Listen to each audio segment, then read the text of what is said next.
भगवान परिपक्व करते हैं अपने प्रेमी के हृदय को। जहां प्रेम प्रकाशित करना है उसे परिपक्व करते हैं, अपमान दिलाते हैं, प्रेरित करते हैं। सबके उर में वही बैठे हुए हैं। बोले भियस महेश तब ज्ञानी मूढ़ न कोय, जस जहिका रघुपति करे तस ताहि क्षण होए, उर प्रेरक रघुवंश विभूषण। भगवान प्रेरित करते, इसकी निंदा करो, इसकी अवहेलना करो, इसका अपमान करो, फिर देखते हैं अब हृदय में कैसा लगा। बोले ठीक है आगे बढ़ो। फिर दूसरी वार, जैसे एक कांच है, छोटा सा कंकड़ मारो टूट जाएगा, पर जब उसको परिपक्व किया जाता है, ठंडा गरम ठंडा गरम, तो बुलेट प्रूफ हो जाता है, गोली मारो तो नहीं टूटेगा। ऐसे ही भगवान अपने भक्त के हृदय को बुलेट प्रूफ कर देते हैं। वाणी की गोली, अपमान, नाना प्रकार के तिरस्कार, नाना प्रकार के द्वंद्व, सुख दुख, लाभ हानि, मान अपमान, निंदा स्तुति, जन्म मृत्यु, इन सब का प्रभाव नहीं पड़ता उसके हृदय में। जो प्रेमी हृदय होता है, तैयार रहो, आपके हृदय को भगवान ऐसा बनाएंगे किसी भी तरह का कोई द्वंद्व आपको परास्त न कर पावे। प्रेमी जनों का रंग उसी के हृदय में चढ़ता है। कृपा प्रकरण है एक सेवक वाणी में, उसमें दो भाव रखे गए, एक अकृपा और एक कृपा।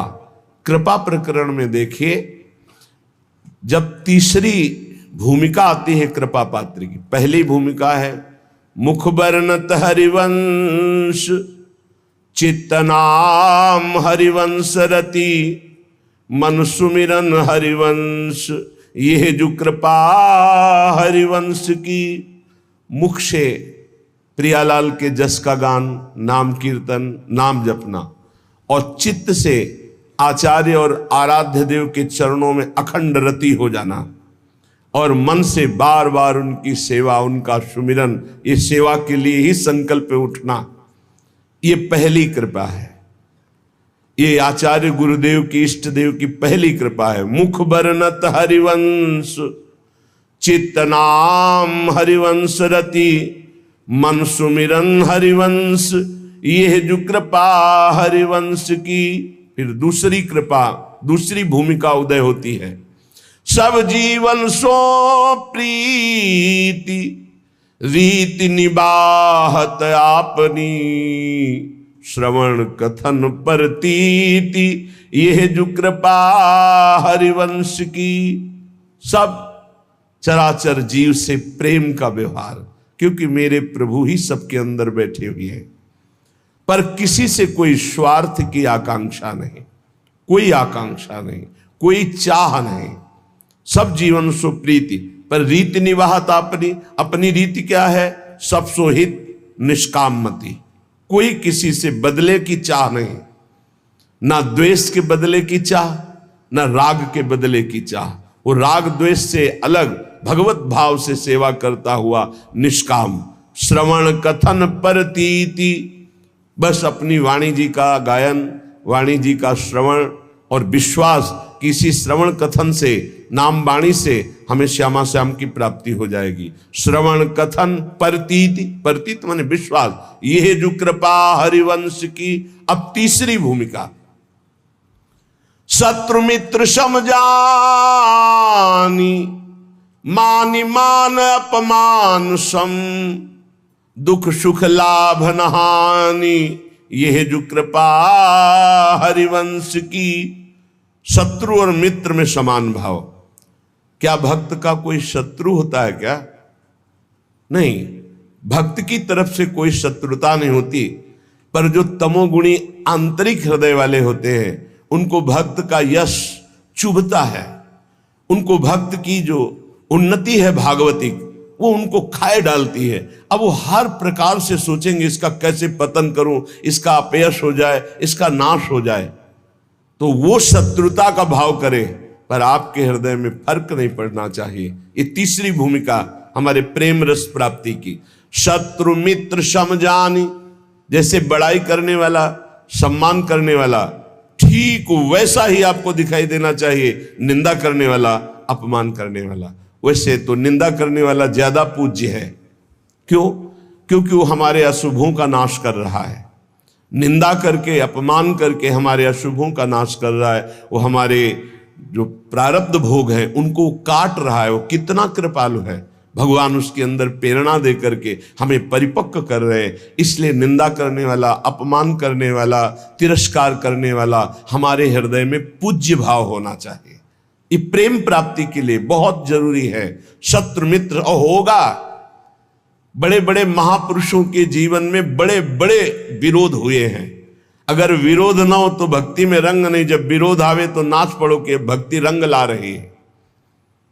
भगवान विरोध पैदा करवाते हैं। क्यों करवाते हैं? क्योंकि आप उस भूमिका से ऊपर उठे जिससे कोई भी विरोध आपका स्पर्श न कर पावे और आपकी भक्ति अबाध और अखंड बनी रहे। तो शत्रु मित्र सम जानी, मान मान अपमान सम। अपमान और मान दोनों को सम मान करके सो। अगर कोई सम्मान कर रहा है तो उसकी मति, अपमान कर रहा है तो उसकी मति। सम्मान और अपमान में दोनों में समान स्थिति होनी चाहिए। शत्रु मित्र सम जानि, मान मान अपमान सम।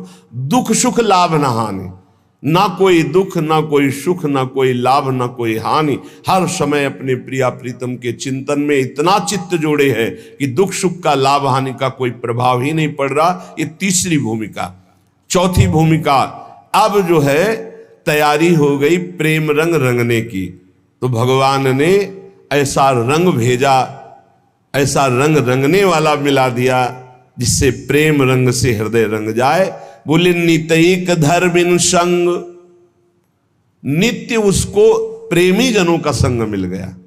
बड़ा कठिन है, सही संग मिल जाना बड़ा कठिन है। भगवान की कृपा से मिलता है। नहीं तो मिलावट ऐसी प्रपंच की बनी रहती है कि चित्त निर्विकार होकर प्रभु में लगने के लिए अगर तैयारी भी करे तो भी फिसल कर प्रपंच में फंस जाए। नित इक धर्मिन संग। बहुत संग मिले वो संग नहीं। इष्ट मिले और मन मिले, मिले भजन रस रीति। तहां निसंग को है मिलिए, तासों कीजे प्रीति। जहां अपना इष्ट मिले, जहां भजन की रस रीति मिले, जहां अपना मन मिले, ऐसा सत्संग मिल जाए तो बहुत जल्दी प्रेम रंग की प्राप्ति होती है। नित एक धर्मिन संग। जब श्री प्रियालाल के प्रेमी जनों का संग मिला तो नित्य नवीन प्रेम का प्रादुर्भाव होने लगा। नित्य एक धर्मिन संग तो रंग बढ़त नित नित सरस। फिर नित नित प्रेम अभंग। ये जो कृपा हरिवंश की। जहां ये चौथी भूमिका आई तो पांचवी भूमिका में लीला दर्शन होने लगता है। निरखत नित्य विहार, पुलकित तन रोमावली, आनंद नैन सुधार। ये जो कृपा हरिवंश की। नेत्र खुले हैं बंद। वो प्रिया प्रीतम की रूप माधुरी, लीला माधुरी में डूबा हुआ, आनंद सुप्रवाह करता हुआ एक एक क्षण महाप्रेम में व्यतीत हो रहा है। छिन छिन रुदन करंत, छिन गावत आनंद भरी, छिन छिन हर हसंत। यह जो कृपा हरिवंश की। ये छठवीं भूमिका आई। क्षण क्षण में उसका रोना हो रहा है। क्षण क्षण में वो प्रियालाल के संग विहरण कर रहा है। क्षण क्षण में उनकी लीलाओं का गायन करके डूब रहा है। छिन छिन बिहरत संग, छिन छिन निरखत प्रेम भरी, छिन जस कहता भंग। ये जो कृपा हरिवंश की। सातवीं भूमिका में हर समय प्रिया प्रीतम के साथ रहता है, हर समय। और आठवीं भूमिका जब जागृत होती है तब जो बड़े बड़े ईश्वर कोटि के महापुरुषों के लिए दर्शन पाना दुर्लभ है, उस केली का दर्शन करता है। त्रपित न मानत नैन, कुंजरंध्र अवलोकितन। ये सुख कहत बने न, ये जो कृपा हरिवंश की। निरंतर कुंजरंध्रों में लगकर प्रियालाल की अद्भुत केली का वो उपासक अवलोकन करता है, जिसके हृदय में प्रेम जागृत हो जाता है। ये 7 भूमिकाएं बहुत सुंदर प्रेम की श्री सेवक जी महाराज ने वर्णन की। तो जो उपासक सहनशील होता है वही इस मार्ग में चलता है। जब प्रशंसा होती है तो सबको अच्छा लगता है, और जब निंदा होती है तो सबको बुरा लगता है। लेकिन प्रेमी को नहीं, प्रशंसा प्रेमी को चुभती है और निंदा उसको मीठी लगती है। ये उल्टा मार्ग है, प्रेम का उल्टा मार्ग है। सम्मान करे तो ऐसे कर लेगा, अपमान करे तो उसके चरणों में प्रणाम करेगा। ये प्रेम का मार्ग उल्टा मार्ग है। सब प्रकार से जो तितिक्षु होता है, सहनशील होता है, उसके हृदय में प्रेम का प्रादुर्भाव। सब सहना है, कुछ नहीं कहना, ये हमारा मार्ग है। सब सहना है, कुछ नहीं कहना। अगर तुम हमें दुख देना चाहते हो तो हम सुख क्यों चाहें? अगर तुम अपमान करवाना चाहते हो तो हम सम्मान क्यों चाहेंगे? प्रभु, यदि आप निंदा करवाना चाहते हो तो हम प्रशंसा क्यों चाहेंगे? हम तो आपकी चाह में चाह मिलाए हुए। ये प्रेमी का हृदय होता है। प्रेम बड़ा पवित्र होता है, निर्दोष होता है। छल, कपट, बेईमानी, स्वार्थ, स्वसुखवांछा, ये प्रेम में छू नहीं जाती। जहां प्रेम प्रकाशित होता है वहां छल नहीं होता, कपट नहीं होता, छुपाव नहीं होता, बेईमानी नहीं होती, स्वार्थ नहीं होता। बड़ी दिव्यता होती है, क्योंकि प्रेम दिव्य है तो विशुद्ध जिसके हृदय में जागृत होता है उसे दिव्य कर देता है। अब पार्थिव बुद्धि शरीर रागी वो दिव्य को कैसे जान पाएगी? तभी उसको आश्चर्य होता है, ऐसा कैसे हो सकता है, ऐसा कैसे हो सकता है? अरे सांप का छोटा बच्चा गरुड़ को खा जाएगा। अगर भगवान कृपा दृष्टि से देख ले तो है छोटा सा लघु ब्याल खाए गरुड़, गरुड़ को खा जाए।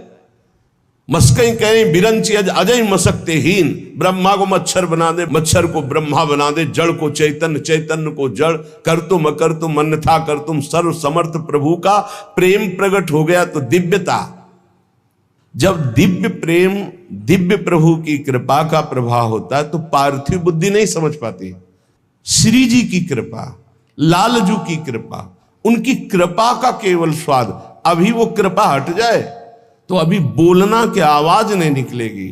सुई के धागा जहां जानना मुश्किल है वहां अनंत ब्रह्मांड पार कर दे। कर तुम अन्यथा कर तुम हमारा प्रीतम है। भाई समझो, ये माया भगवती ऐसी आंधी चलाएगी कि तुम हमारी बात न पकड़ पाओ, और बाद में देख लेना तुम्हें समझ में आएगा कि क्या हमने खो दिया। अब वो बोलवाना चाहते हैं, मूकम करोति वाचालम पंगुम लंघयते गिरिम यत कृपा तम हम वंदे परमानंद माधवम। वही माधव परमानंद बैठ करके मूक से वाचाल कर दिया। अब इस वाचाल से वो मूक कर दे, उनकी महिमा की बात। अगर उनका है कि दहाड़ो तो अंतिम श्वास तक ऐसे दहाड़ते रहेंगे। भगवान की कृपा से जो दिव्यता आती है वो मानुषिक नहीं होती, उनमें मानुषिक नहीं होती। जब मीरा जी को जहर पिलाया गया तो बोले ऐसा कैसे हो सकता है कि इतने हलाहल जहर से बच जाए। उसको संशय हो गया कि ये वैद्य मिल चुका है मीरा जी से और इसने बनावटी ऐसे जहर बनाया जिससे मीरा मरी नहीं। बुलाओ उस वैद्य को। वैद्य को बुलाया, उसी कटोरे का एक बूंद जे भी चखाया गया, छटपटा के मर गया। मीरा जी की प्रार्थना से पुनः वो जीवित हो गए। कर तुम अकर तुम, भगवान की एक अपार सामर्थ्य है। ये पक्का समझिए, भक्त का यश तभी फैलता है जब जैसे झंडा फहराता है ना तो डंडे पे फहराता है। जितना मजबूत डंडा होगा, लंबा होगा, उतना ही झंडा फहराएगा। ये विरोध भाव, ये निंदा, ये तिरस्कार, ये वो डंडा है जिस पे भक्त का झंडा फहराता है। अरे जमाने जोर लगा ले, कितना जोर लगाएगा, भक्त और भगवान का झंडा कभी न झुकने पाएगा। जब भगवान प्रताप प्रकट करते हैं, कौन दो सिर वाला ऐसा पैदा है जो उसका बाल बांका भी कर सके। इसलिए प्रेम मार्ग में चलने पर ना तो भय होनी चाहिए और ना भोग दैन्यता। प्रेम पवित्र होता है, इसमें छल नहीं, कपट नहीं, बेईमानी नहीं, स्वार्थ नहीं। छल कपट बेईमानी जहां बुद्धि में है, जो चश्मा लगा छल कपट बेईमानी का, तो सब जगह लगता है छल कपट का ही राज्य है। हम जैसा चश्मा लगाते हमको वैसे ही दिखाई देने लगता है। लेकिन ये भगवत प्रेम मार्ग है, इस प्रेम मार्ग में अपनी श्रद्धा और विश्वास को श्यामा श्याम के चरणों में और अपने विवेक से संत का संग करना चाहिए। जहां हम बैठे हैं हमको क्या लाभ मिला है, जहां हम जुड़े हैं सुन रहे हैं उसमें हमारी बुद्धि की पवित्रता कितनी हुई है। लाभ देखा जाता है सुमिरन, त्याग, भगवत आकर्षण, ये कितना हमारे अंदर हुआ है। ये हमें देखना है कि हमें जो सत्संग मिल रहा है उससे हमारे भगवत मार्ग कितना पुष्ट हो रहा है, तभी हमारा दृढ़ विश्वास होगा। और जो पुष्ट हो रहा है वो हमारे ऊपर कृपा है श्री जी की, गुरु जी की, आचार्य की, तभी हमारा उत्साह बन पाता है। तो बचना चाहिए अपनी श्रवणेन्द्री के प्रपंच जनित वचन सुनने से, नेत्रेंद्री से दोष दर्शन से, तो हमारा जो हृदय है वो छल कपट बेईमानी आदि दोषों से रहित हो जाए। सच्चे प्रेमी में पाप आचरण नहीं रह जाते। जो सत्य मार्ग के पथिक हैं उनमें पाप आचरण नहीं होते। पाप होते हैं कामना के कारण, और कामना होती है देहाभिमान के कारण, और देहाभिमान होता है अज्ञान के कारण। सबका मूल अज्ञान और अविद्या है। जब प्रेम का प्रकाश होता है तो अज्ञान ही नहीं रह जाता, इसलिए ना वासना रह जाती ना कोई कामना रह जाती है। भगवत प्रेम ये अंतिम चरम पुरुषार्थ है जो मोक्ष के आगे की भी बात है। भगवत प्रेम अत्यंत दुर्लभ है, पर इसकी प्राप्ति कृपा से सहज में हो जाती है। अत्यंत दुर्लभ है पर कृपा से सहज में हो जाती है। यदि कोई अनन्य उत्कंठा रख करके भगवान के जो वचन शास्त्रों में, संत के वचन, उनके आश्रित हो जाए, निर्भर हो जाए, तो ये प्रेम प्रकट हो जाए। हम चाहते हैं कि हमें प्रेम मिल जाए, पर हम विषय भोग नहीं छोड़ेंगे, हम नाना प्रकार की पापाचरण नहीं छोड़ेंगे। तो विषयों में सुख बुद्धि जब तक रहेगी तब तक भगवान में प्रेम नहीं हो सकता। प्रेम के प्रवचन भले हो जाएं, प्रेम की बातें भले हो जाएं, विषयासक्ति और प्रेम ये बिल्कुल विपरीत है।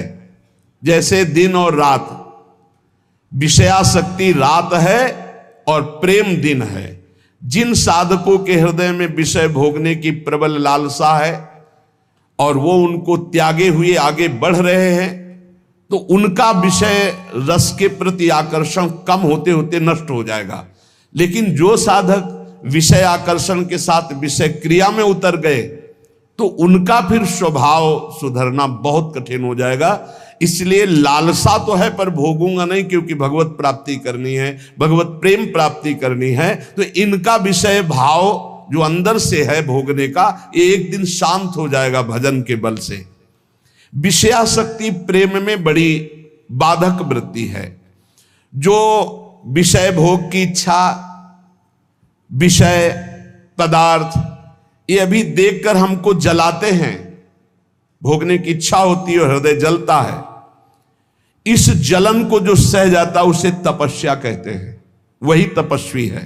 बहुत सुंदर बात है, वही तपस्वी है। देख लेना, इस जलन से अनंत गुना बढ़ करके भगवान आपको शीतलता और आनंद देंगे, क्योंकि आप भगवान के लिए जल रहे हो। भगवान में ममता और आसक्ति हो जाएगी इस जलन को सहने से। सह जाओ, ये जलन सहना पड़ेगा। निंदा की जलन, अपमान की जलन, काम की जलन, क्रोध की जलन, ये सह गए तो भारी तपस्या, इसका परिणाम होगा अनंत गुना बढ़ करके भगवान आपको सुख देंगे। और नहीं सहोगे तो जलते रहोगे। क्रोध आया, गाली दे दिया, वो तुम्हें 4 गाली देगा और जलो। काम आया, भोग लिया और तृष्णा होगी। ऐसे ही जितना तुम विकारात्मक आत्मक क्रियाओं की तरफ जाओगे उतने ही भ्रष्ट होते चले जाओगे। सह गए उतने ऊंचे उठते चले जाओगे। प्रेमी को ऐसा अनुभव होने लगता है कि मेरा शरीर प्रभु को समर्पित है, ये प्रभु की वस्तु है, मैं इसे भोग नहीं सकता, ये प्रभु की धरोहर है। मेरा मन प्रभु को समर्पित है, अब जाए जहां जाए प्रभु संभाले। पुत्र, धन, प्रतिष्ठा, घर, परिवार, रुपया, पैसा, सब कुछ प्रभु की प्रदत्त वस्तु है। इसमें मेरा अहंकार क्या, इसमें मेरी ममता क्या। ऐसे भक्त के हृदय में प्रेम का प्रकाश होता है। जिसके हृदय में प्रेम स्फुरित होता है उसके हृदय की स्थिति सर्वदा आनंद ही आनंद, आनंद ही आनंद, हर समय आनंद। जहां हमारा स्व प्रभु से मिला, सोई आनंद की उत्पत्ति हो गई। अभी स्वाभिमान देह में है, स्वाभिमान प्रियालाल के चरणों में गया, आनंद ही आनंद है। उसी के लिए रोज सत्संग, रोज साधना हो रही। किसी समय प्रियालाल हमारे अहंकार को मिटा दे, स्वीकार कर ले। भगवत प्रेम में कृपा की बाट जो ही जाती है। कब गुरु कृपा होगी कि हमारे हृदय प्रेम जागृत हो, कब प्रियालाल की कृपा होगी। कम से कम इतनी तड़पन तो हो ही जाए कि दिन में कई बार अपने अंदर अभाव पैदा हो कि मेरे अंदर प्रेम नहीं जागृत हुआ, अभी प्रभु का प्रेम जागृत नहीं हुआ। ना नाम से प्रेम है, ना धाम से प्रेम है, ना प्रियालाल से प्रेम है। ये भगवत प्रेम की बातें सुनकर कच्चा उपासक डरने लगता है कि इतनी जलन सहनी पड़ेगी, पर सच्चा उपासक यही आग की ज्वाला से चलना है। चढ़ के मैन तुरंग पे चलिबो पावक माए। अरे मन घबरा जाता है कि अच्छा ये जलना पड़ेगा भगवत मार्ग में, तो जलना तो पड़ेगा। इधर जल लो, थोड़ी दूर जलन है फिर आनंद है, और इधर तो जलन ही जलन है। जलत ज्वालम, ये संसार जलती हुई ज्वाला के समान, काम क्रोध लोभ मोह मद मत्सर। प्रेम का मार्ग थोड़ी दूर का ये जलन वाला है। इसे देखकर कायर पुरुष वापस हो जाता है, भोगों में फंस जाता है। परंतु जो इस आग में कूद पड़ता है, उसके लिए आग चंदन से भी शीतल बनकर के महासुख देने वाली बन जाती। केवल डरना नहीं है, ये डराता है कुछ नहीं। ध्यान मत दीजिए, नाम जप कीजिए, लीला गायन कीजिए, सत्संग सुनिए। जो ही आगे बढ़े तो शीतलता ही शीतलता, आनंद ही आनंद। प्रेम, प्रेम में समस्त क्रियाएं केवल प्रभु के निमित्त की जाए, या प्रेमी की समस्त क्रियाएं केवल प्रभु के लिए होती है। देखो, गोपीजन अपने पति की सेवा, घर में सोहनी लगाना, धान कूटना, गाय की सेवा करना, दुग्ध दुहना, दही मथना, पर ये सब कर रही हैं, लेकिन इनका उद्देश्य है श्री कृष्ण प्रसन्नता, और इनके हृदय में हर समय है श्री कृष्ण चिंतन। इन दो भाव से बहुत ऊंची दशा को प्राप्त हो जाती है। क्रियाएं सब सांसारिक है, क्रियाएं सब सांसारिक है, आप विचार करके देख लीजिए। लेकिन चिंतन और क्रियाओं का फल श्री कृष्ण प्रसन्न होंगे, क्योंकि उनका आराधन कर रही है। हर क्रिया में श्री कृष्ण का चिंतन कर रही है, हर क्रिया श्री कृष्ण की प्रसन्नता के लिए कर रहे, श्री कृष्ण के लिए कर रहे। इसी से प्रेम प्राप्त हो जाता है। भगवत प्राप्ति के लिए कोई नए अनुष्ठान की जरूरत नहीं। ये भ्रम पैदा किया जाता है अपने दिमाग में कि कहीं दूर चल के गुफा में या ऐसा तब भगवत प्राप्ति। नहीं, ऐसा नहीं। जो गुफा में है, अगर वो संसार का राग त्यागे नहीं तो उनको भगवत प्राप्ति नहीं होती। अगर घर में है और आप सारी घर की क्रियाएं भगवत अर्पण कर दें और नाम जप कर रहे हैं और प्रभु से अपना संबंध स्वीकार कर लिए हैं, जो हमारा संबंध जन्म जन्मांतरों से है। पहला संबंध तो है ही कि हम भगवान के अंश हैं। दूसरा गुरु प्रदत्त संबंध होता है, सखा या वात्सल्य या गोपी या सहचरी। अपने संबंध को जो मान रहा है, सारी क्रियाएं प्रभु के लिए कर रहा है, हर समय नाम स्मरण कर रहा है, बिल्कुल भगवत प्रेम प्राप्त हो जाएगा, निश्चित भगवत प्राप्ति हो जाएगी। कहने की प्रेम में एक बड़ी दिव्यता है। प्रेम में श्रृंगार है पर राग नहीं है, श्रृंगार है पर राग नहीं है। प्रेम में भोग है पर शरीर संयोग नहीं है। बहुत ऊंची बात है। प्रेम में भोग है पर शरीर संयोग नहीं है। प्रेम में श्रृंगार है पर राग नहीं है। प्रेम में आसक्ति है पर अज्ञान नहीं है। प्रेम में वियोग है पर बिछोह नहीं है। प्रेम में क्रंदन है, रोना, पर दुख नहीं है। प्रेम में विरह है पर वेदना नहीं है। प्रेम में सेवा है पर अभिमान नहीं है। प्रेमी को मान भी होता है, मान है पर धैर्य नहीं है। बहुत ऊंची स्थिति। प्रेम में त्याग है पर संन्यास नहीं है। प्रेम में प्रलाप है पर बेहोशी नहीं है। प्रेम में ममता है पर अज्ञान जनित मोह नहीं है। प्रेम में अनुराग है पर कामना नहीं है। तृप्ति है पर अनिच्छा नहीं, प्रबल इच्छा है। कैसा स्थिति? तृप्ति है और इच्छा है। प्रेम में सुख है पर चाह नहीं। प्रेम में देह है पर देहाभिमान नहीं। प्रेम में जगत है पर माया नहीं। प्रेम में ज्ञान है पर मैं ब्रह्म हूं ऐसा ज्ञान नहीं। प्रेम निर्गुण है पर मोक्ष नहीं। प्रेम में लय है पर स्मरण नहीं। लय किस कोटि का? मैं भगवत चिंतन में लय, ये स्मृति भी गई। इस उच्च कोटि की अवस्था को प्रेमी प्राप्त होता है। ऐसे प्रेम की प्राप्ति के लिए कुछ साधन बताए जाएंगे। कह रहे हैं कि इसमें सबसे पहली बात है कि जो भगवान की कृपा से आपको महापुरुषों का संग मिला, अभी गुरु नहीं बनाया, महापुरुषों का संग मिला, सत्संग सुना, उसमें जब आप श्यामा श्याम की प्रियता की बात सुने, श्यामा श्याम की शरणागति की बात सुने, तो आपके हृदय में उसी समय बैठना चाहिए कि अब हमारे आराध्य देव श्यामा श्याम हैं। दूसरा, श्यामा श्याम को कैसे प्राप्त करूं, ऐसे साधन की चाह।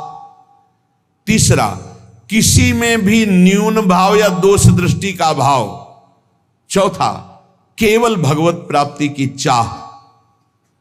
ये चार बातें जब हृदय में प्रकट होती है तो प्रभु कृपा करते हैं और उनको संग देते हैं किसी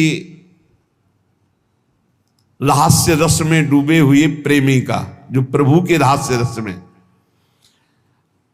अब प्रतिक्षण उसको यह लगता है मैं आगे कैसे बढ़ूं मार्ग में, बिना रसिक गुरु के आगे बढ़ा नहीं जाता। उसके हृदय में ये पुलक होने लगती कि मैं अपना मन, अपना प्राण, अपना शरीर, अपना सर्वस्व किसी महापुरुष के चरणों में समर्पित करके और उनके बताए हुए मार्ग पर निश्चिंत होकर चल पड़ूं। हे प्रभु, ऐसी हम पर कृपा करो।